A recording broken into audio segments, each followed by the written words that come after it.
সম্মানিত হাজিরিন, মুসল্লিয়ানে কেরাম, শুরুতেই আমি আমাকে সহ আপনাদেরকে জীবনের প্রত্যেকটি পর্যায়ে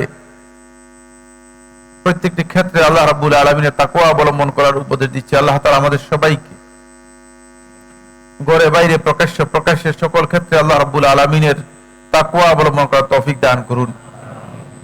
সম্মানিত হাজিরিন, আমরা আজকের এই সংক্ষিপ্ত জুমার খুতবায় অত্যন্ত গুরুত্বপূর্ণ একটি বিষয় নিয়ে আলোচনা করব এবং এই বিষয়ে আলোচনা করার জন্য মূলত মসজিদ কর্তৃপক্ষ আমাকে নির্দেশ দিয়েছে। নির্দেশিত হয়েই এই বিষয়ে আপনাদের সামনে আমি আলোচনা করার জন্য ইচ্ছা পোষণ করেছি। সেটা হচ্ছে বিদআত সম্পর্কে এবং বিদআতের ভয়াবহ সত্যতা সম্পর্কে আমরা আলোচনা করব এবং এই আলোচনা আমাদের ধারাবাহিকভাবে আলোচনা হবে। বিদআতের উপর বাংলাদেশে বাংলা ভাষায় মূলত মাওলানা আব্দুর রহিম রাহিমাহুল্লাহ তারা একটি বই লিখেছেন, সুন্নাত ও বিদআত। আপনারা যারা পড়েছেন আপনারা বুঝতে পেরেছেন যে অত্যন্ত গুরুত্বপূর্ণ একটি বই। এই বইটি পড়লে আপনারা অনেক বিষয় সম্পর্কে জ্ঞান নিতে পারবেন। লেটেস্ট বেদাতের উপর অসংখ্য বই লেখা হয়েছে।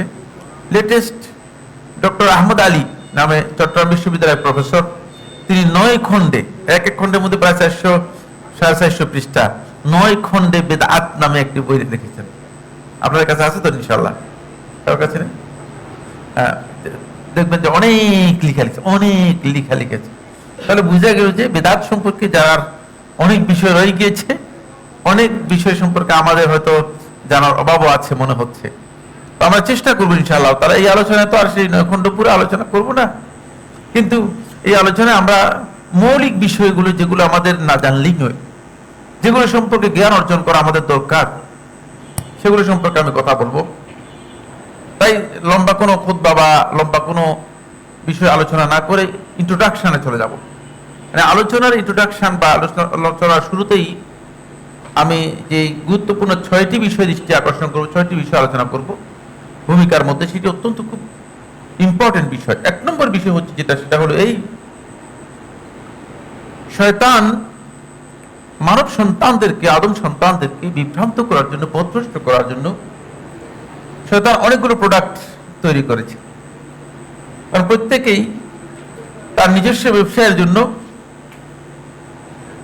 তার পলিসি অনুযায়ী সে প্রোডাক্ট তৈরি করে। কারণ শয়তানের একটাই ব্যবসা, সেটা হচ্ছে আদম সন্তানদেরকে শয়তান কিভাবে আল্লাহ এবং তার রাসূলের পথ থেকে বিচ্যুত করতে পারে।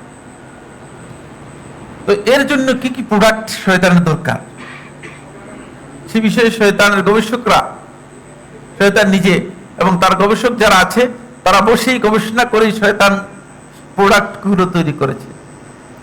এই যে প্রোডাক্টগুলো রয়েছে, প্রোডাক্ট সম্পর্কে আজকের আলোচ্য বিষয়। এই প্রোডাক্টগুলোর মধ্যে সবচেয়ে বেশি যে প্রোডাক্টটি সবচেয়ে বেশি বিপণন এবং বাণিজ্যিক সুবিধা পেয়েছে, যেটা সবচেয়ে বেশি বিক্রি, সবচেয়ে বেশি খদ্দের পেয়েছে, সবচেয়ে বেশি গ্রহণযোগ্যতা পেয়েছে, সেই একটি প্রোডাক্টের নাম হচ্ছে মূলত বেদাত। অন্যগুলো এত বেশি কি করে নাই, এত বেশি মানুষের কাছে চাহিদা পায়নি। এটা সবচেয়ে বেশি শয়তানের সফলতা। এই প্রোডাক্টটা শয়তান মানুষের কাছে ব্যাপকভাবে বিক্রি করতে পেরেছে এবং মানুষও খেয়েছে। আর আমাদের সমাজের মানুষগুলো এই প্রোডাক্টকে খুবই গুরুত্ব দিয়েছে। ফলে এই প্রোডাক্টটা শয়তানের সবচেয়ে বেশি প্রচলিত প্রোডাক্ট। আমাদের অনেকেই এটা আমাদের কাছে সমাদৃত।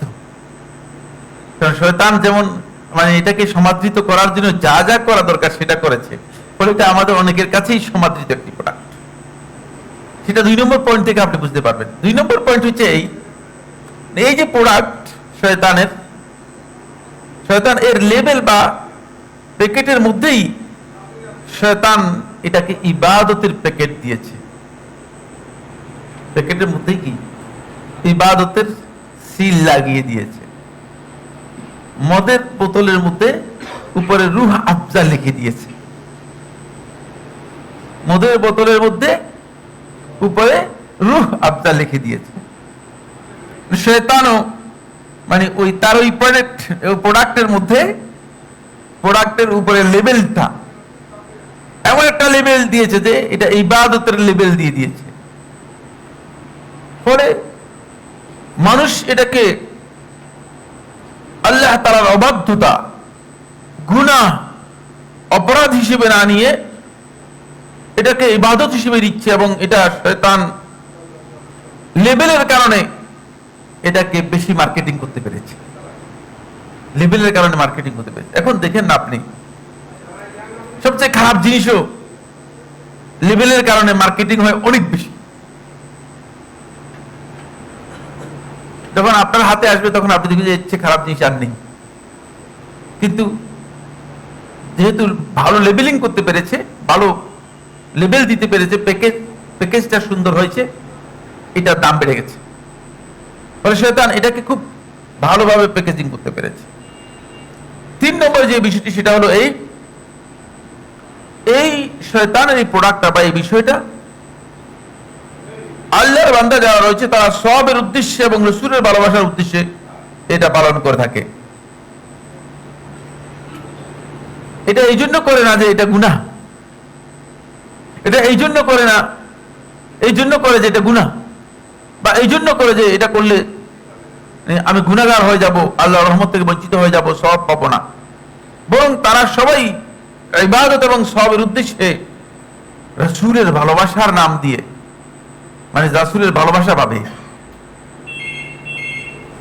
আপনি দেখেন আযানের আগে যদি সালাতুস সালাম দিতে পারেন, তিনি তো মনে করতেছেন যে তিনি রাসূলকে এত বেশি ভালোবাসতেন, মানে রাসূলের চেয়েও রাসূলকে বেশি ভালোবাসতেন।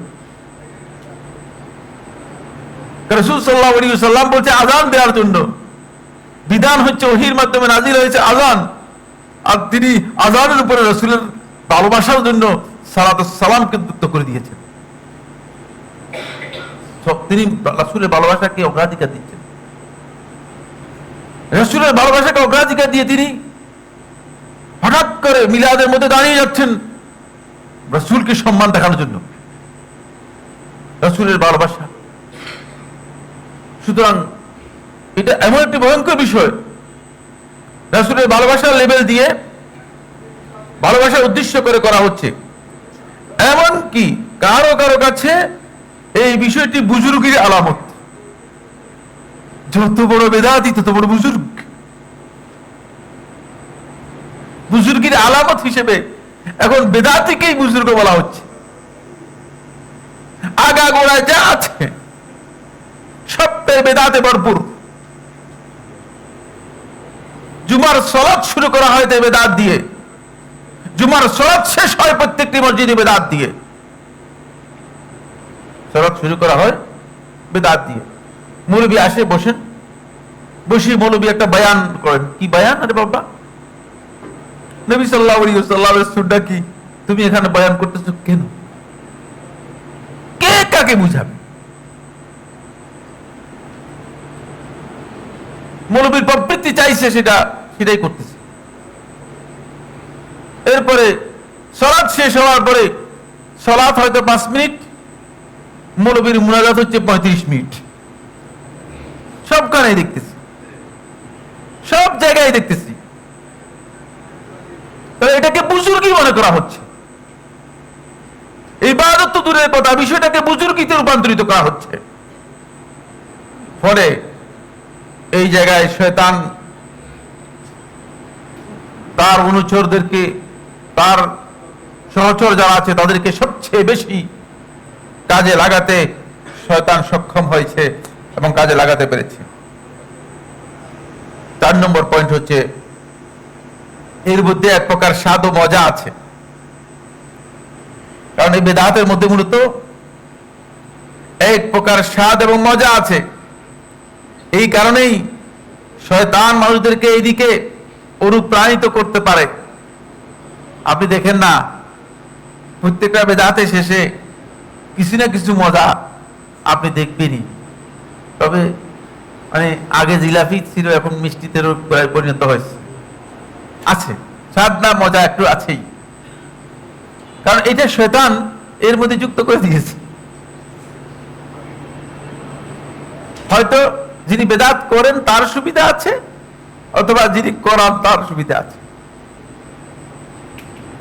40 যদি আপনি করতে পারেন তাহলে মোটামুটি ভালো মানের মানে একটা মানে মানে ভালো ভোজন আপনার জন্য আয়োজন হলো, মোটামুটি একটা ভালো একটা খাবার খেতে পারলেন, সেটা মজা আছে না? ভালো মজা, ভালো মানে একটা মেজবানি হয়ে গেল, ভালোই মজা। এর প্রত্যেকটার মধ্যেই মজা আছে, স্বাদ আছে। এখানে স্বাদ শয়তান সৃষ্টি করে। অনেক ভাই আমাদেরকে বলেন যে ভাই সালাতের পরে একটা মুনাজাত করলে অসুবিধা দেখে, একটা অন্তরটা প্রশান্তি হয়ে যায়। ওই অন্তর যে প্রশান্তি হয়ে যায়, প্রশান্তি শয়তানের প্রশান্তি। আপনি শুননা না বুঝার কারণে শয়তান আপনার অন্তরের মধ্যে ওই মুনাজাতের মধ্যেই প্রশান্তি দিয়েছে। কারণ আপনি আল্লাহ রসুলের চেয়ে বেশি বুঝার তো কোনো সুযোগ নেই। ফলে এর মধ্যে একটা স্বাদ তৈরি করে দিয়েছে শয়তান। এটা একটা চমক। সবাই এর প্রতি বেশি আগ্রহ। যেখানেই যাই, যে জায়গায় যাই, আর দোয়া করতে করতে শেষ, দোয়া করে ফেলছি, কত দোয়া, শত দোয়া করে ফেলছি, এরপরে আবার বলতেছে হুজুর দোয়াটা একটু করে দেন। মানে আগে যেগুলো আমি বললাম এগুলো কি? আল্লাহ তাআলার কাছেই তো দোয়া করলাম, এত দোয়া করার পরে আবার হুজুর দোয়াটা করে দেন। মানে এর অর্থ যে যতক্ষণ পর্যন্ত আপনি হাত তুলে এভাবে মুনাজাত না করবেন ততক্ষণ পর্যন্ত আপনি দোয়া করেননি। দোয়াটাও বুঝলাম না, শয়তান আপনাকে দোয়াটাও বুঝতে দিল না। শয়তান তার দোয়া যেটা সেটা বুঝিয়ে দিয়েছে আপনাকে। ফলে এই জায়গায় শয়তান এমন একটা মজা তৈরি করে দিয়েছে যে আপনি মনে করতেছেন যে আমাকে এই জায়গায় নিয়ে গিয়েছে, আপনি মনে করছেন যে শেষে বলতেছে দোয়া। এতক্ষণ পর্যন্ত আমি যেগুলো করলাম এগুলো কি করলাম? এগুলো আপনার দোয়া মনে করেন না? ঠিক এগুলোই তো আমি করব, এগুলোই তো বলছি, এগুলোই তো দোয়া। আবার দোয়ার প্রয়োজন আছে কিনা? একই কথা বারবার বলার তো প্রয়োজন নেই, এতটুকুই দোয়া যথেষ্ট। তখন তারা বললো একটু মানে হাত তুলে যদি বলতেন তাহলে আমাদের একটু ভালো লাগতো। ওই বলছি যে শয়তান এর মধ্যে যে মজা, সে মজাটুকু শয়তান দিয়েছে। এবার আসেন এরপরে 5 নম্বর যে পয়েন্ট, সেটা হলো বিদআতের বিশেষ এক চমক আছে। এই চমকটুকু হচ্ছে এই বিদআতের সমর্থক ও অনুসারীর সংখ্যা অনেক বেশি। চমকটা এখানে আপনি দেখেন বিদআতীদের মাহফিলে মানুষ আর মানুষ, আর যদি সত্যিকার সুন্নাহ অনুসারীদের প্রোগ্রামে যান আপনি দেখবেন যে 10-20 জন লোক, মানুষ উপস্থিত হয় কম।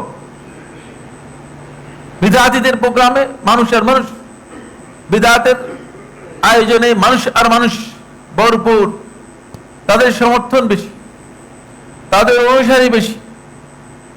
ফলে তারা অনুসারী দিয়ে হক এবং বাতিল, অনুসারী দিয়ে সুন্নাহ এবং দ্বীনকে একটা মানদণ্ড নির্ধারণ করার অপচেষ্টা চালিয়ে যাচ্ছে। যদি এটা হক না হতো, মানে মিলাদ যদি সঠিক না হতো, এত লক্ষ লক্ষ লোক মিলাদ করতো? আপনি বলতেন এত লক্ষ লক্ষ লক্ষ লোক মিলাদ করতো, এত বড় বড় হুজুর বুজুর্গরা মিলাদ করতো। তাদের এটা হচ্ছে মানদণ্ড। তারা জানে না যে মানুষের মাধ্যমে মানদণ্ড নির্ধারণ করার বিষয় ইসলামে মোটে সঠিক নয়। কারণ এই পৃথিবীর মধ্যে বর্তমান হিসাব অনুযায়ী 905 কোটি মানুষ আছে। তোর মধ্যে ধারণা করা হচ্ছে প্রায় 200 কোটির কাছাকাছি, 200 কোটি পরিপূর্ণ হয়নি, 200 কোটির কাছাকাছি আছে মুসলিম, যারা সো কল্ড মুসলিম, আমাদের মতো এরকম আর কি, যারা সুন্নাত এবং বেদাতের মধ্যে মিশ্রণ করে, মিশ্রিত মুসলিম। তো এই মিশ্রিত মুসলিম যারা আছে এদের সংখ্যা 200 কোটির কম।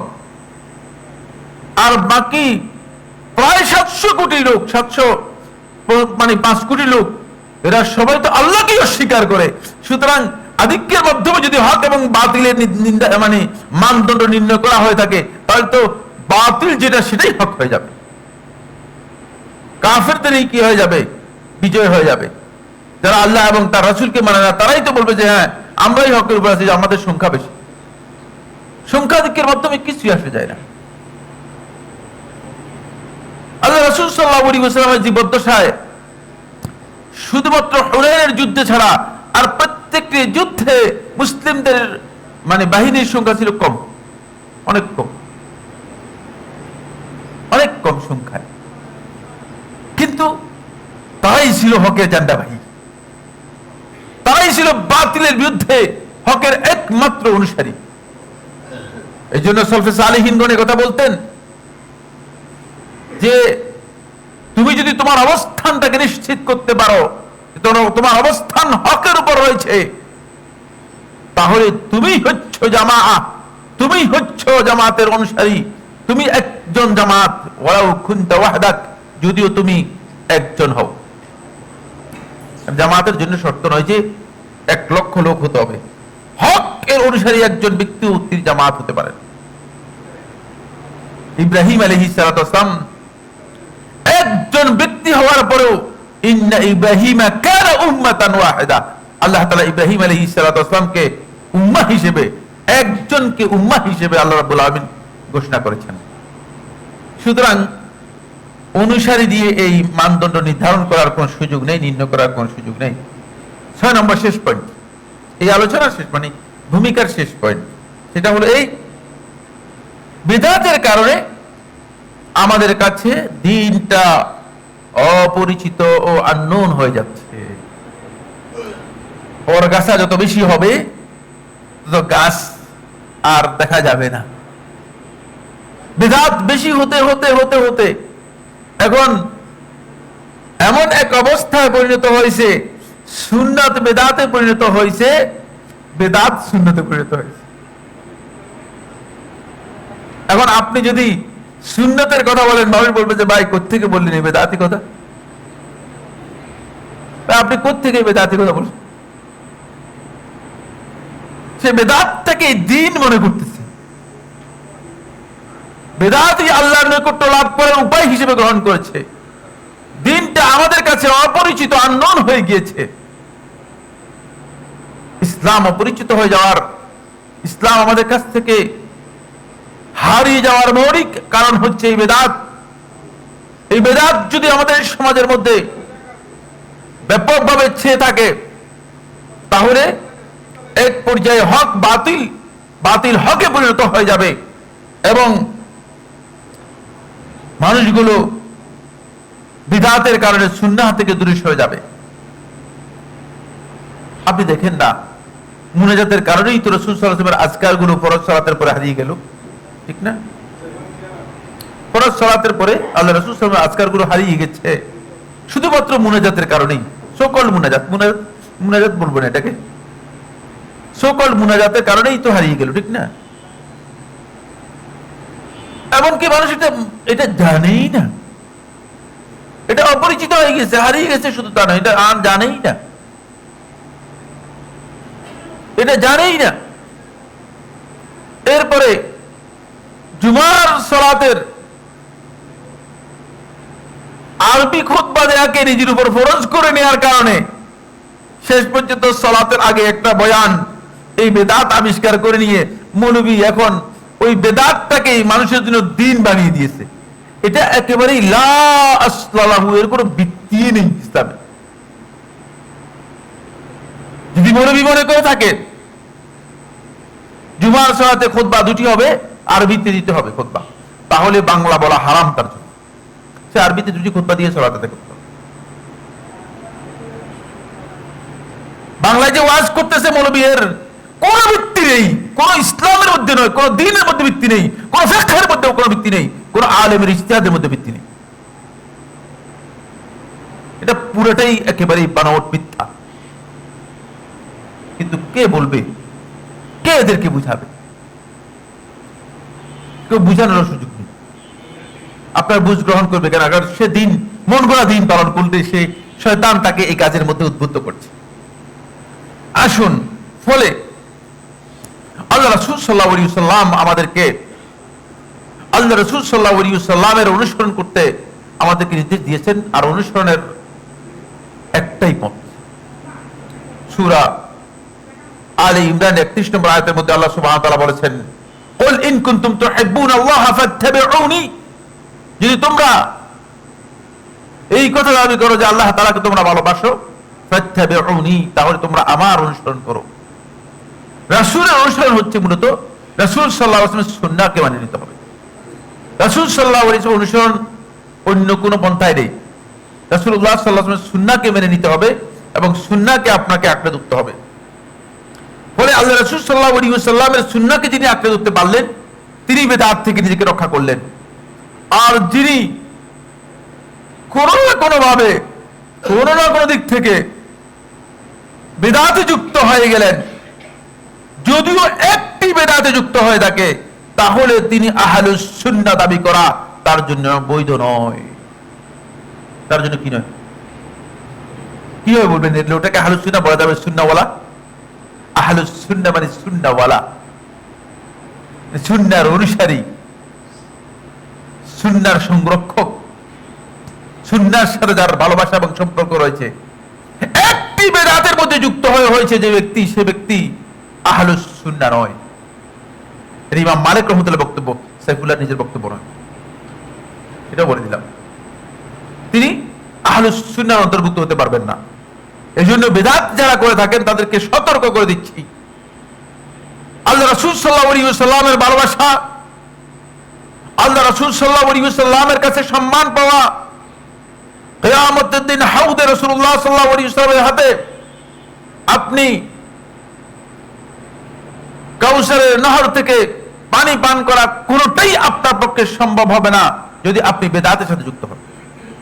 সেটা আমরা আলোচনা করব, সামনে আলোচনার মধ্যে বিস্তারিত কথা আসবে। এখানে একটি বিষয় প্রথমে আমাদেরকে জানতে হবে, সেটা হলো এই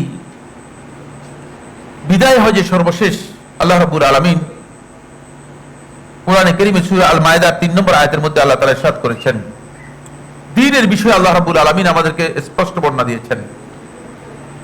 আল্লাহ তাআলা ইরশাদ করেন, আল ইয়াউমা আকমালতু লাকুম দীনাকুম ওয়া আতমামতু আলাইকুম নি'মাতি ওয়া রাদিতু লাকুমুল ইসলাম দীনা। আজকের এই দিনে আমি তোমাদের জন্য তোমাদের দ্বীনকে পরিপূর্ণ করে দিয়েছি। ওয়া আতমামতু আলাইকুম নি'মাতি, এবং আমার নিয়ামতকে তোমাদের উপর আমি সম্পন্ন করে দিয়েছি। ওয়া রাদিতু লাকুমুল ইসলাম দীনা, আর ইসলামকে আমি তোমাদের জন্য দ্বীন হিসেবে সন্তুষ্ট চিত্তে মনোনীত করেছি। এই আয়াতের ব্যাখ্যার মধ্যে ইমাম মালিক রাহমাতুল্লাহ বলেছেন, ওই দিন, যে দিনের কথা রাসূলুল্লাহ সাল্লাল্লাহু আলাইহি ওয়াসাল্লাম ইন্ডিকেট করে বলেছেন, যে দিন রাসূলুল্লাহ সাল্লাল্লাহু আলাইহি ওয়াসাল্লাম আল্লাহর পক্ষ থেকে এই ঘোষণা দিয়েছিলেন, সেই দিন যেই বিষয় ইসলামের মধ্যে, দ্বীনের মধ্যে অন্তর্ভুক্ত ছিল না, সেটা আজকেও ইসলামের মধ্যে অন্তর্ভুক্ত হতে পারবে না। যদি ইসলামের মধ্যে কেউ অন্তর্ভুক্ত করে, তাহলে তিনি মূলত ইসলামের মধ্যে বেদাত করলেন, কারণ সেটা ইসলাম নয়। ইসলাম তো পরিপূর্ণ হয়ে গিয়েছে, ইসলামের বিধান পরিপূর্ণ হয়ে গিয়েছে। সুতরাং আপনি নতুন করে যুক্ত করার অধিকার আপনাকে দেওয়া হয়নি। দ্বীনের কোন ব্যক্তিকে এই অধিকার দেওয়া হয়নি যে তিনি শরীয়তের কোন বিধান প্রবর্তন করবেন, তিনি যত বড় আলেম হন না কেন। এখানে একটি বিষয় প্রসঙ্গত বলে দিচ্ছি, ফকিহগণ, মুজতাহিদগণ শরীয়তের কোন বিধান তারা নতুন করে আবিষ্কার করেন নাই, শরীয়তের কোন বিধান তারা এক্সপ্লোর করেন নাই। খুব ভালো করে খেয়াল করুন, তারা কোরআন এবং হাদিসকে গবেষণা করে শরীয়তের বিধানগুলো উপলব্ধি করেছেন, এটাকে বুঝার চেষ্টা করেছেন। এটা খেয়াল রাখতে হবে যে নতুন কোনো বিধান তারা দেওয়ার মতো ক্ষমতা রাখেন না। কারণ কেউ এই কথা ধারণা করতে পারেন যে ইজতিহাদের মাধ্যমে নতুন কোনো বিধান দেওয়া যায় কিনা। না, ইজতিহাদের মাধ্যমে শরীয়তের বিধানগুলো উপলব্ধি করা হয়। শরীয়তের নতুন বিধানটাকে তিনি বুঝার চেষ্টা করেন যে এটা এর হুকুমটা কি হবে, কিন্তু কোন বিধান নিজের পক্ষ থেকে দেওয়ার কোন সুযোগ এখানে নেই। ফলে ইবনে মাজার সহিহ riwayat-এর মধ্যে রাসূলুল্লাহ সাল্লাল্লাহু আলাইহি ওয়াসাল্লাম আরো স্পষ্ট করে বলেছেন, মুকদ্দিমার মধ্যে এসেছে, একেবারে শুরুতেই এসেছে ইবনে মাজার, সম্ভবত 17 অথবা 18 নম্বর হাদিস নম্বর এই মুহূর্তে আমার যতটুকু খেয়াল পড়ে। রাসূলুল্লাহ সাল্লাল্লাহু আলাইহি ওয়াসাল্লাম ইরশাদ করেন, তারাকতুকুম আলাল বাইদা, তোমাদেরকে রেখে যাচ্ছি সুস্পষ্ট একেবারে শুভ্র সুন্দর উজ্জ্বল একটি দিনের উপর। দিনের ব্যাপারে রাসূলুল্লাহ সাল্লাল্লাহু আলাইহি ওয়াসাল্লাম ক্লিয়ার কথা বলে গেছেন। সুতরাং এখানে বাতিনি জিনিস সংযুক্ত করে দিবেন, বলে দিবেন যে জাহিরি 30,000 আর বাতিনি হচ্ছে 60,000। যদি বলতেন যে জাহিরি 30,000 বাতিনি 30,000, তাহলে হয়তো কিছুটা কাছাকাছি হইতো। পুরোটাই তো বাতিনি করে দিলেন। এই সমস্তের কোনো ভিত্তি নেই, এগুলো সবটাই ভাওতাবাদী ইসলামের নামে চলছে। এই বিষয়গুলো যদি আমরা বুঝতে না পারি, তাহলে আমরা ক্ষতিগ্রস্ত হয়ে যাব। এই কারণেই তো মানুষ মানুষের পূজা করতেছে, এই সমস্ত ভাওতাবাজির কারণে। কারণ মানুষের মধ্যে মানুষ এমন এক অবস্থান তৈরি করেছে যে মনে হচ্ছে যেন আল্লাহ তাআলার সাথে তার সম্পর্ক আছে। আল্লাহ তাআলা তার কোনো আত্মীয় স্বজনদের মধ্যে কেউ একজন আল্লাহ তাআলাকে বলেই আস্তে করে সবাইকে জান্নাতের মধ্যে ঢুকাই দিবে আর কি। এটা কি জান্নাত? আপনি মনে করতেছেন যে মানে ওই যে সচিবালয়ে মানে ইয়ে করা, মানে চেক ছাড়া, এটা কি বলে যে পাস ছাড়া মানে লোক ঢুকানোর মতো না। প্রত্যেককে একজন একজন করে উঠতে হবে, একজন একজন করে উঠলে হবে না। দুইটা কথা একেবারে ক্লিয়ার করে বলেছেন, ওয়া কুল্লুহুম আতিহি ইয়াউমাল কিয়ামাতি ফারদা, সবাই আসবে কিয়ামতের দিন একজন একজন করে।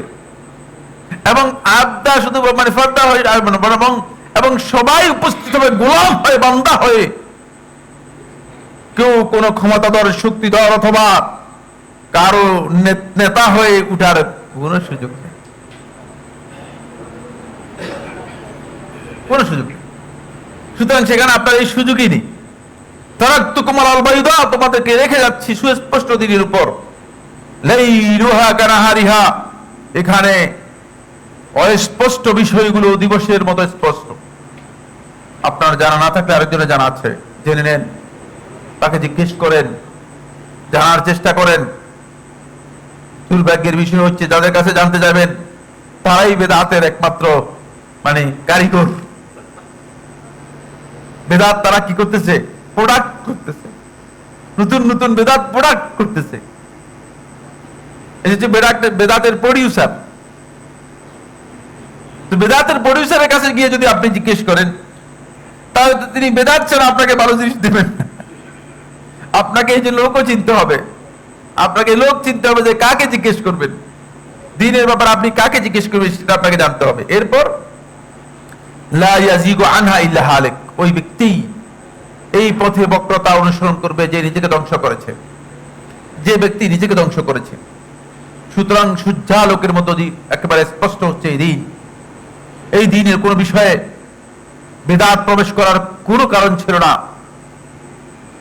একটি মাত্র কারণ, সেই কারণ হচ্ছে এই শয়তান এখানে কিছু গ্রাউন্ড তৈরি করেছে, সেটা সামনে আলোচনার মধ্যে আসবে। শয়তান কিছু পরিস্থিতি তৈরি করে আমাদেরকে ওই দিকে নেয়ার জন্য চেষ্টা করেছে। আসুন, আল্লাহ রাসূল সাল্লাল্লাহু আলাইহি ওয়াসাল্লাম এই কারণেই আল্লাহ রাসূলের জীবদ্দশায় বেদাতের কোনো সম্ভাবনা ছিল না। আল্লাহ রাসূল সাল্লাল্লাহু আলাইহি ওয়াসাল্লাম জীবদ্দশায় দাজ্জালের আগমনের কোনো সম্ভাবনা ছিল না, এটা রাসূলুল্লাহ সাল্লাল্লাহু আলাইহি ওয়াসাল্লাম জানতেন। কিন্তু রাসূলুল্লাহ সাল্লাল্লাহু আলাইহি ওয়াসাল্লাম দুইটি বিষয়ে সবচেয়ে বেশি উম্মতে মুহাম্মাদীকে সতর্ক করেছেন, সবচেয়ে বেশি আল্লাহ নবী সাল্লাল্লাহু আলাইহি ওয়াসাল্লাম গুরুত্ব আরোপ করেছেন। এক হচ্ছে দাজ্জালের ফিতনা থেকে বাঁচার জন্য আল্লাহ রাসূল সাল্লাল্লাহু আলাইহি ওয়াসাল্লাম বারবার সাহাবায়ে কেরামদেরকে সতর্ক করেছেন। দ্বিতীয় হচ্ছে রাসূলুল্লাহ সাল্লাল্লাহু আলাইহি ওয়াসাল্লাম বিদআত থেকে বারবার এই উম্মতকে সতর্ক করেছেন। কিন্তু রাসূলুল্লাহ সাল্লাল্লাহু আলাইহি ওয়াসাল্লামের সময় সাহাবায়ে কেরামদের মধ্যে বিদআত হবে এটা সম্ভাবনাই নেই। কারণ যে দ্বীনের ব্যাপারে কোনো সমস্যা হলেই সরাসরি তারা রাসূলুল্লাহ সাল্লাল্লাহু আলাইহি ওয়াসাল্লামের কাছে চলে আসতেন। এখানে বিদআতের কোনো জায়গাই নেই, শয়তান বিদআত তৈরি করার কোনো সুযোগই ছিল না। ফলে এই যে অবস্থা সতর্ক করেছেন, এর কারণ কি? কারণ হচ্ছে আল্লাহ রাসূল জানতেন যে এই উম্মত যে পথ দিয়ে সবচেয়ে বেশি ক্ষতিগ্রস্ত হবে, যে পথ দিয়ে এই উম্মত সবচেয়ে বেশি দ্বীনের ব্যাপারে পথ হারা হয়ে যাবে, সেই পথটি হচ্ছে বেদাত। ফলে রাসূলুল্লাহ সাল্লাল্লাহু আলাইহি ওয়াসাল্লাম আমাদেরকে সতর্ক করে বলেছেন যে ওয়াশাররাল উমুরি মুহদাসাতুহা, দ্বীনের ব্যাপারে সবচেয়ে নিকৃষ্টতম বিষয় হচ্ছে, সবচেয়ে নিকৃষ্টতম বিষয় হচ্ছে মুহদাসাতুহা, নতুন আবিষ্কৃত বিষয়, যেগুলো নতুন ভাবে সংযোজন করা হয়েছে। নতুন কোন বিষয় যখন আপনার সামনে আসবে তখন আপনি খেয়াল রাখবেন এটা হচ্ছে সবচেয়ে নিকৃষ্টতম বিষয়, সতর্ক হয়ে যাবেন এটা আদৌ কি ইসলাম অনুমোদন দিয়েছে কিনা। এখন সমস্যা হচ্ছে এই জায়গায়, নতুন আর পুরাতন তো আমাদের কাছে সবই সমান, কারণ আমরা তো জানি না। যারা থাকলে তো নতুন আর পুরাতন প্রশ্ন হতো, কোনটা নতুন কোনটা পুরাতন এটা আমরা জানবো কিভাবে? এই কারণে আপনাকে জানতে হবে যে আসলে কোনটা দলিল ভিত্তিক কোনটা দলিল ভিত্তিক নয়। এরপর রাসূলুল্লাহ সাল্লাল্লাহু আলাইহি ওয়াসাল্লাম বলেছেন কুল্লু বিদআতিন দালালা, সতর্ক করে বলে দিয়েছেন যে বিদআত সম্পর্কে যদি তোমরা এর মূলনীতি বুঝাও, জানতে চাও, একটা মূলনীতি দিয়ে দিলাম। এই ম্যাক্সিম, এই মূলনীতি হচ্ছে মূলত বিদআতের মৌলিক বিষয়। কুল্লু বিদআতিন দালালা, প্রত্যেকটি বেদাতই বিভ্রান্তির কারণ। বেদাতে প্রবেশ করলেন, বেদাতে সম্পৃক্ত হলেন তো আপনি বিভ্রান্তির মধ্যে পতিত হলেন, এটি বিভ্রান্তির কারণ। রাসূলুল্লাহ সাল্লাল্লাহু আলাইহি ওয়াসাল্লাম এই বিষয়ে একাধিক সহিহ হাদিসের মধ্যে বলেছেন, আমরা সেদিকে যাচ্ছি না। এরপর আমি যাব যে পয়েন্টটি নিয়ে আলোচনা করার জন্য সময়ের দিকে লক্ষ্য রেখে, সেটা হলো এই বিদআতকে মূলত মানুষের কাছে গ্রহণযোগ্যতা দেওয়ার জন্য এবং বিপণনের জন্য, মার্কেটিং করার জন্য শয়তানের একটা স্ট্যান্ড সম্পর্কে কথা বলবো, শয়তানের একটা অবস্থান আপনাদেরকে জানিয়ে দিব। শয়তান এই অবস্থানটা, আল্লাহ রাসূল সাল্লাল্লাহু আলাইহি ওয়াসাল্লামের অবস্থানটা ক্লিয়ার করলাম। রাসূলুল্লাহ সাল্লাল্লাহু আলাইহি ওয়াসাল্লাম মূল নীতি দিয়ে দিলেন একটি, কুল্লু বিদআতিন দালালা। এটা মুখস্থ রাখবেন সবাই, কুল্লু বিদআতিন দালালা, সকল বেদাতই হচ্ছে বিভ্রান্তি। বিভ্রান্তি অর্থ কি? বিভ্রান্তি অর্থ হচ্ছে এই যে আপনি যে রাস্তায় যাচ্ছিলেন, সোজা জান্নাতের রাস্তার দিকে যাচ্ছিলেন, জান্নাতের রাস্তা থেকে আপনাকে জাহান্নামের রাস্তায় নিয়ে গিয়েছে, রাস্তা থেকে আপনাকে কি করেছে? বিচ্যুত করে দিয়েছে। এটা হচ্ছে বিভ্রান্তি। বিভ্রান্তি কথা মানে বিভ্রান্তি, অনেকে অর্থ বিভ্রান্তি অর্থ বুঝে না। অনেকে বিভ্রান্তি অর্থ মনে করে যে হয়তো কোনো কিছু ভুলে গেছেন আর কি, না, ভুলে যাওয়া নয়। বিভ্রান্তি হচ্ছে রাস্তা থেকে আপনাকে কি করেছে? বিচ্যুত করে নিয়ে গেছে। আপনি সোজা জান্নাতের রাস্তায় যাচ্ছিলেন, জান্নাতের রাস্তা থেকে আপনাকে বিচ্যুত করে জাহান্নামের রাস্তায় নিয়ে গেছে, সেটা হচ্ছে বিভ্রান্তি। এই জন্য নাসাই এবং বাইহাকী riwayat-এর মধ্যে এটা এসেছে, এটা এখানে আসে নাই। নাসিরউদ্দিন আলবানী রাহমাতুল্লাহ আলাইহি সেটাকে হাসান বলেছেন। ওই যে কুল্লু বিদআতিন দালালা, এরপরে নাসাই এবং বাইহাকী riwayat-এর মধ্যে এসেছে কুল্লু দালালাতিন ফিন্নার, আর প্রত্যেকটি বিভ্রান্তি জাহান্নামে যাওয়ার কারণ হবে। এটা জাহান্নামের রাস্তা। এটাকেও নাসিরউদ্দিন আলবানী রাহমাতুল্লাহ আলাইহি এই riwayat-টিকে, এই যে riwayat-গুলো আছে এর মধ্যে এটা আসেনি, এটি নাসাই এবং বাইহাকী riwayat-এর মধ্যে এসেছে। নাসিরউদ্দিন আলবানী রাহমাতুল্লাহ হাসান বলেছেন। হাসান গ্রহণযোগ্য হাদিস, গ্রহণযোগ্য হাদিসগুলোর মধ্যে একটি হচ্ছে হাসান, সুতরাং সেটাকে গ্রহণ করা যেতে পারে। আসুন, বিদআতকে মার্কেটিং করার জন্য শয়তান তার অবস্থানটা কি করেছে? রাসূলুল্লাহ সাল্লাল্লাহু আলাইহি ওয়াসাল্লাম যে মূলনীতি দিয়েছে, কুল্লু বিদআতিন দালালা, সকল প্রকার বিদআত হচ্ছে মূলত বিভ্রান্তি, এখানে শয়তান এসে একটু কারিগরি করেছে। কারণ এই কারিগরি যদি শয়তান না করতো তাহলে সে মার্কেটিং ধরতে পারতো না, মার্কেটিং করতে পারতো না। কি কারিগরি করেছে? এক নম্বর, শয়তান এসে আপনাকে আমাকে বুঝাচ্ছে একটি সুন্দর করে, বলছে যে কিছু বেদাত আছে এগুলো হাসানা, আবার কিছু বেদাত আছে এগুলো সাইয়্যা। বেদাতকে শয়তান আস্তে করে দুই ভাগ করে আপনাকে আমাকে বুঝে দিচ্ছে যে, বলছে বেদাত শুনো। রাসূলুল্লাহ সাল্লাল্লাহু আলাইহি ওয়াসাল্লাম যদিও বলছে আর কি কুল্লু বিদআতিন দালালা, এটা এভাবে ঠিক নয়। কিছু বেদাত আছে হাসানা, ভালো কিছু বেদাতও আছে, আর কিছু বেদাত আছে সাইয়্যা, খারাপ। সুতরাং আল্লাহ রাসূলের বক্তব্যের উপর শয়তান একটা কি দিয়েছে? টিকা দেওয়ার জন্য চেষ্টা করেছে। আর ওই টিকা দেওয়াটাই হচ্ছে শয়তান বেদাতকে মার্কেটিং করার জন্য একটা পথ উন্মোচন করে দিয়েছে।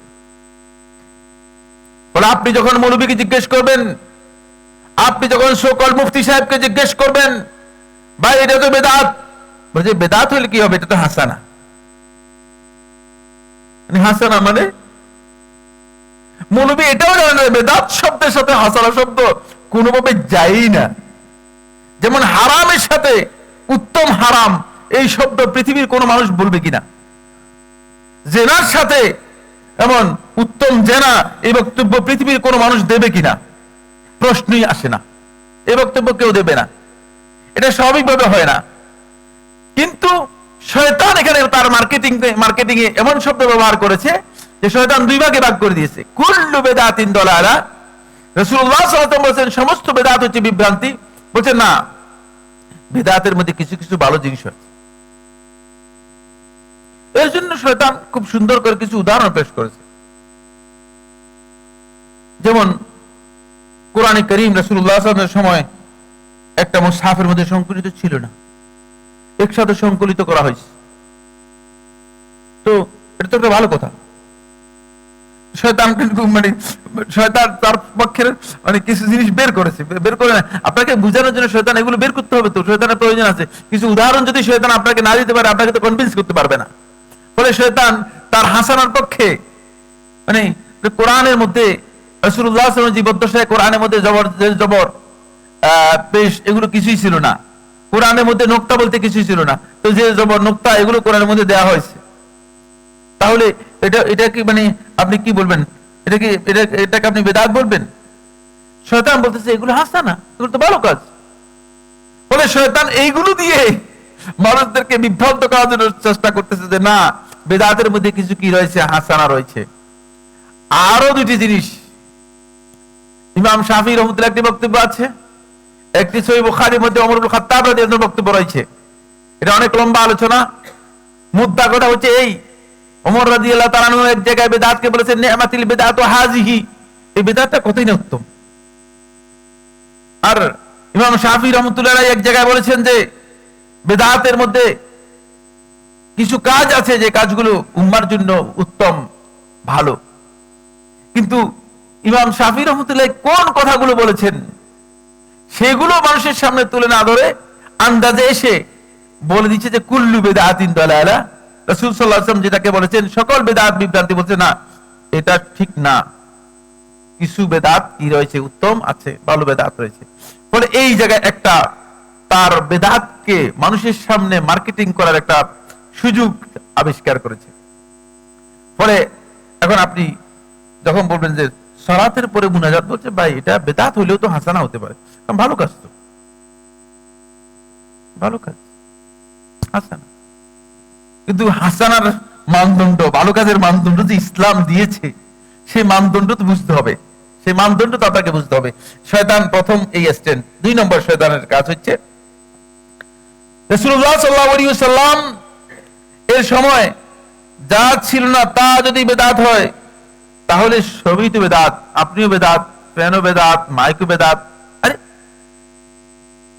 একজন বড় দায়িত্বশীল ইসলাম ফাউন্ডেশনের ডিজি, সে একদিন বক্তব্যের মধ্যে বলতেছে এই বেদাত, বলছে আপনি নিজেও বেদাত, আমিও বেদাত।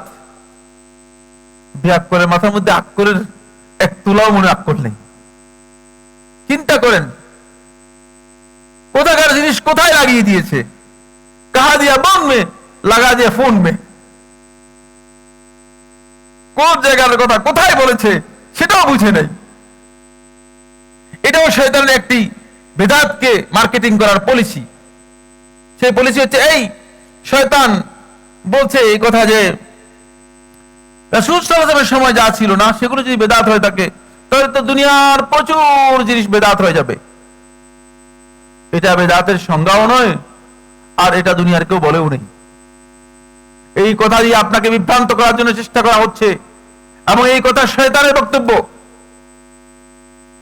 কারণ আমরা আলোচনা করতেছি ওই বেদাত যে বেদাত দ্বীনের মধ্যে যুক্ত হচ্ছে, আর আপনি এসে দুনিয়ার বিষয়গুলো নিয়ে এসে এখানে যুক্ত করে দিচ্ছেন কেন? দুনিয়ার এই বিষয়গুলো কিয়ামত পর্যন্ত বৃদ্ধি পাবে, আবিষ্কৃত হবে, ডিসকভার হবে, নতুন ভাবে আসবে, মানুষ নতুন ভাবে গ্রহণ করবে। এগুলোর সাথে বেদাতের কোনো সম্পর্ক নেই, বরং এগুলো বেদাতের দায়িত্ব নিয়েছেন কে? স্বয়ং আল্লাহ তাআলা বাদিউস সামাওয়াতি ওয়াল আরদ, আসমান সমূহ এবং জমিনের নতুন আবিষ্কার করার যত বিষয় রয়েছে সবগুলো একমাত্র আল্লাহ তাআলার কর্তৃত্বের মধ্যে রয়েছে। তিনি এই বেদাতের কর্তৃত্ব রাখেন। নতুন জিনিস আল্লাহ রাব্বুল আলামিন সৃষ্টি করছেন, নতুন ভাবে সবকিছু স্রষ্টা হচ্ছেন আল্লাহ তাআলা। আমাদের আলোচ্য বিষয় হচ্ছে যেটা, এই আলোচ্য বিষয় থেকে বাইরে গিয়ে শয়তান আপনাকে আমাকে প্রতারিত করার জন্য শয়তান এই পলিসি আবিষ্কার করেছে। 3 নম্বর যে পয়েন্ট সেটা হলো এই, শয়তান আপনাকে আমাকে এটা বলছে যে আমি তো ভালো কাজ করছি, সওয়াবের কাজ করছি, তাহলে বেদাত হবে কেন? বেদাত হবে কেন? যিনি মুনাজাত করছেন সালাতের পরে, ফরজ সালাতের পরে, তিনি বলছেন ভাই আমি তো আল্লাহর কাছে দোয়া করলাম, তাহলে আল্লাহর কাছে দোয়া করার কারণে আল্লাহ তাআলা আমাকে শাস্তি দিবেন? ইমাম ইবনে সিরিন রাহমাতুল্লাহ আলাইহির কাছে, না তাউস ইবনে কাইসার রাহমাতুল্লাহ আলাইহির কাছে এক ব্যক্তি আসলেন, বলে তাউস তুমি বলতেছো যে মসজিদে তানঈম থেকে, মসজিদে আয়েশা থেকে যদি কেউ এসে উমরা করে তাহলে তার উমরা হবে না, সে গুনাহগার হবে, কিভাবে তুমি এই কথা বলতে পারো? সে তো আল্লাহর সন্তুষ্টির জন্য ইহরাম করলো, ইহরাম করে সে আল্লাহর ঘরে তাওয়াফ এবং সাই করলো, সে তো ভালো কাজ করেছে, সবটাই আল্লাহর বিধান অনুযায়ী করেছে, এবং একটা কাজও তো আল্লাহর বিধানের বাইরে নয়, সবটাই তো আল্লাহর বিধানের মূলনীতির সাথে একেবারে সামঞ্জস্যপূর্ণ। তাহলে কি কারণে তার এই আমলটুকু আমল হবে না? তাকে সে ভালো কাজ করার কারণে, উমরা করার কারণে আল্লাহ তাআলা তাকে শাস্তি দিবেন? তখন তাউস ইবনে কাইসান রাহমাতুল্লাহ বললেন, তুমি জাহিল, তুমি বুঝো নাই, এই কাজের জন্য আল্লাহ রাব্বুল আলামিন তাকে শাস্তি দিবেন না। তাকে শাস্তি দিবেন এই জন্য সে মুহাম্মদ রাসূলুল্লাহ সাল্লাল্লাহু আলাইহি ওয়াসাল্লাম সুন্নাহর মুখালাফাত করার কারণে, সুন্নাহর বিরোধিতা করার কারণে শাস্তি পাবে, কারণ সুন্নাহ এটাকে অনুমোদন দেয় নাই। ফরজ সালাতের পরে আল্লাহর কাছে দোয়া করবেন, দোয়া করা জায়েজ, কিন্তু আপনি যে পদ্ধতি দোয়া করতেছেন সেটা সুন্নাহ অনুমতি দেয় নাই, এজন্য সুন্নাহর মুখালাফাত করার কারণে আপনার এটা ভালো কাজ হয় নাই। সুন্নাহর বিপক্ষে গেলে সেটা ভালো কাজ হতে পারে না। শয়তান এই জায়গায় এসে আল্লাহ রাসূল সাল্লাল্লাহু আলাইহি ওয়াসাল্লাম বেদাতের ব্যাপারে যে মূলনীতি দিয়েছেন, সেই বেদাতের মূলনীতিকে শয়তান কি করে দিয়েছে? ভেঙে দেওয়ার জন্য শয়তান 3টি অবস্থান নিয়েছে। সে 3টি অবস্থান আমি আপনাদের সামনে পেশ করলাম। এই 3টি অবস্থান দিয়ে শয়তান চেষ্টা করেছে যে মানুষের মাঝে কিভাবে বেদাতটাকে সে মার্কেটিং করতে পারে। ওমর ইবনে খাত্তাব ইবনে ওমর রাদিয়াল্লাহু তাআলা বর্ণনা করেন, তিনি বলেন শয়তানের বক্তব্য, শয়তানের এই 3টি অবস্থানকে সামনে রেখে আগেই আল্লাহ রাসূল সাল্লাল্লাহু আলাইহি ওয়াসাল্লাম সহ সাহাবায়ে কেরাম এর উত্তর দিয়ে দিয়েছেন। ইবনে ওমর রাদিয়াল্লাহু তাআলা বলেন, কুল্লু বিদআতিন দালালাহ, যত বেদাত আছে সবগুলো বেদাতই হচ্ছে বিভ্রান্তি। ওয়া ইন রাআহান নাসু হাসানাতান, যদিও মানুষ বাহ্যিকভাবে দেখে যে এটা এত ভালো কাজ, করাই ভালো ছিল, মানুষের ভালো কাজ দেখার মধ্যে কিচ্ছু নেই, যেহেতু আল্লাহ রাসূল সাল্লাল্লাহু আলাইহি ওয়াসাল্লাম সুন্নাহ অনুমোদন দেয় না, তাহলে সেটা করার কোনো সুযোগ নেই। ইমাম শাতিবী রাহমাতুল্লাহ আলাইহি এই বিষয় সম্পর্কে বলেন, ইমাম শাতিবী রাহমাতুল্লাহ একটি কিতাব লিখেছেন ইতিসাম। এই কিতাবটি, 2টি কিতাব ইমাম শাফিঈ রাহমাতুল্লাহ লেখা কিতাব, শাতিবী রাহমাতুল্লাহ কিতাব লেখার সংখ্যা বেশি নেই, 4টি কিতাব বা 5টি কিতাব রয়েছে। গোটা উম্মত এই 4টি কিতাবের কাছে সবচেয়ে বেশি মুহতাজ। যে ব্যক্তি পড়ে নাই সে ব্যক্তি আলেম দাবি করাটাই জায়েজ নেই, আমার মতে জায়েজ নেই। এত গুরুত্বপূর্ণ বিষয়, এত গুরুত্বপূর্ণ বিষয়, এত মহা জ্ঞানী ছিলেন। তোর মধ্যে কিতাবুল ইতিসামের মধ্যে ইমাম শাতিবী রাহমাতুল্লাহ আলাইহি এই বিষয়টি উল্লেখ করেছেন। তিনি বলেন, আল্লাহ রাসূল সাল্লাল্লাহু আলাইহি ওয়াসাল্লাম যে মূলনীতির মধ্যে বলেছেন, কুল্লু বিদআতিন দালালা, সকল প্রকার বিদআত হচ্ছে বিভ্রান্তি, এটি আলেমগণের বক্তব্য অনুযায়ী এটি ব্যাপক অর্থ বহন করবে। সুতরাং সকল প্রকার বেদাত যেগুলো দ্বীনের মধ্যে নতুন করে আবিষ্কৃত হয়েছে, এই সবটাই মূলত এর মধ্যে অন্তর্ভুক্ত হবে। এর মধ্যে কোনো প্রকার হাসানা অথবা কোনো প্রকার ভালো কাজ খুঁজে পাওয়ার কোনো সুযোগ নেই, কারণ যেই কাজের ব্যাপারে আল্লাহ এবং তার রাসূল অনুমোদন দেয় নাই, সেই কাজকে দুনিয়ার কোন মানুষ উত্তম বলার অধিকার রাখে না। আল্লাহ এবং তার রাসূল যদি উত্তম হতো তাহলে তারাই অনুমোদন দিতেন। রুমি আল হানাফি রাহিমাহুল্লাহ তাআলা, তার একটি কিতাব রয়েছে।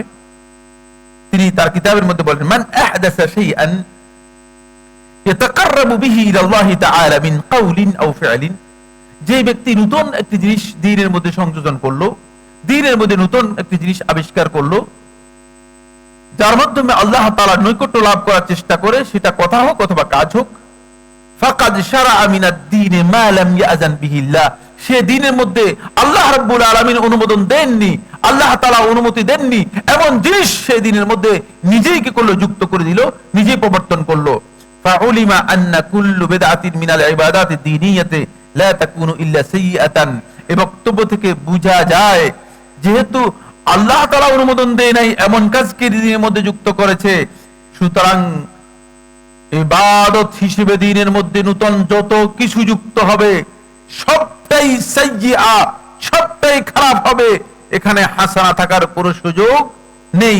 শয়তান হাসানার যে বক্তব্য দিয়েছে, বক্তব্য কি নয়, সঠিক নয়। ইনশাআল্লাহ তাআলা আগামী আলোচনার মধ্যে আমরা বিদআতের পরিচয় আলোচনা করব।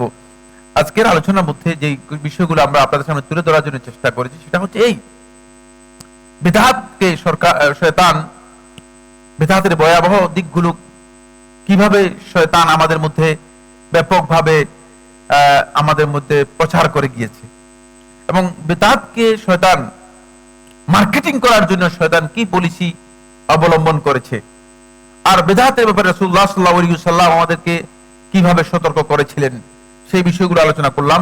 বিদআতের উপর আমাদের এই আলোচনা ইনশাআল্লাহ তাআলা অব্যাহত থাকবে, এবং ধারাবাহিক আলোচনা ইনশাআল্লাহ তাআলা এই বিষয়ে আগামী জুমায় ইনশাআল্লাহ তাআলা আমরা বিদআতের পরিচিতি, বিদআতের ইন্ডিকেটর সম্পর্কে শেখুল আলবানী রাহমাতুল্লাহির বক্তব্যগুলো, সেগুলো সম্পর্কে কথা বলবো। আল্লাহ সুবহানাহু ওয়া তাআলা আমাদের সবাইকে তৌফিক দান করুন। আকুলু কওলি হাযা লি ওয়া লাকুম ফাস্তাগফিরুল্লাহ লি ওয়া লাকুম ফাস্তাগফিরুহু ইন্নাহু হুয়াল গফুরুর রহিম।